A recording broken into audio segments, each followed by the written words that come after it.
rule of thirds and golden ratio. As we talk about composition in photography, proportion is one of those items that becomes a very important issue. Proportion refers to the size relationship of the visual elements to each other and then to the whole picture or the whole photo. And we know that viewers respond to this emotionally. Proportion in art and architecture has been examined for hundreds and hundreds of years. So we're going to talk about rule of thirds, and we're also going to talk about the golden ratio, sometimes called the golden mean. There actually are many terms for that. So let's start with just talking about a grid. So the grid basically is subdividing the format into fixed horizontal divisions, columns, margins, spaces, and we're establishing a framework for organizing, and we're organizing the space. We might be organizing typography, we might be organizing different elements within a design, and we also apply this to photography. Okay, so this is an important piece in our composition. So if we take a look at an example here, this is a tree that I took down in Florida, Sanibel, Florida, and you can see that it's not centered. And the purpose of that is thinking about those rule of thirds. So here's an example. When I lay the rule of thirds over top of this photo, you can see it's basically a big tic-tac-toe board that I place over the photo. So rule of thirds, we talk about composition. This is really an important piece of photography. The theory states that if you place these points of interest within your photograph in the intersections or along the lines, your photo becomes more balanced. So we have these points of interest that are indicated here with the red.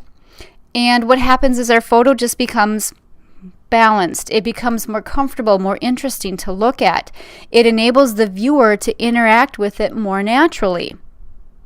Now, studies have shown that when viewing photos or images, that our eyes usually go to one of these intersection points, and it goes there more naturally than to the center of the photo, which is kind of unique because we always were told to stand in the middle of the photo, right? When your mom took a picture, when your grandma took a picture, they always had to center everything. That's not necessarily the best way to do it. So the basic principle behind the rule of thirds is to, break that image down into thirds. And like I mentioned, it's like a tic-tac-toe. So you horizontally and vertically, you end up with 9 parts. And those rule of thirds then identifies 4 important parts of the image that you should consider placing points of interest as you frame your image. So it just gives you these 4 lines that are useful for positioning the elements in your photo.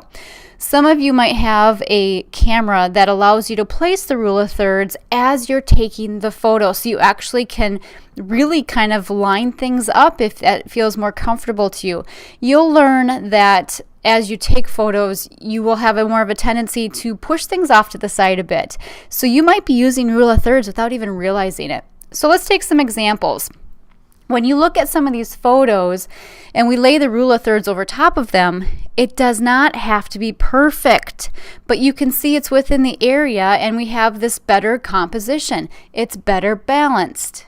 Okay, and if we look again, we're looking at where those crossbars intersect being our points of interest. Okay, so again, doesn't have to be absolutely perfect, but it gives you a great guideline for positioning. And you can see in this case, we see the eye of this bird kind of in that top intersecting. The tree actually follows that vertical right line as does the bird follows the left. And so the composition just feels better. If I would have centered the bird in this picture, it wouldn't have been as interesting to look at. Many photographers, designers, artists utilize the rule of thirds. So you will sort of instinctively start to take this photo or with the photos that you're taking and divide them into these sections vertically and horizontally. And remember, where those intersections are basically is that point of interest. This is where those visual elements that are most important should appear. Now, as a photographer, you don't just address rule of thirds. You have to think about color. You have to think about dominance. You have to think about size and balance together with proportion. So we've talked about many items that make a good composition, those elements and principles. Those are all factors here as well.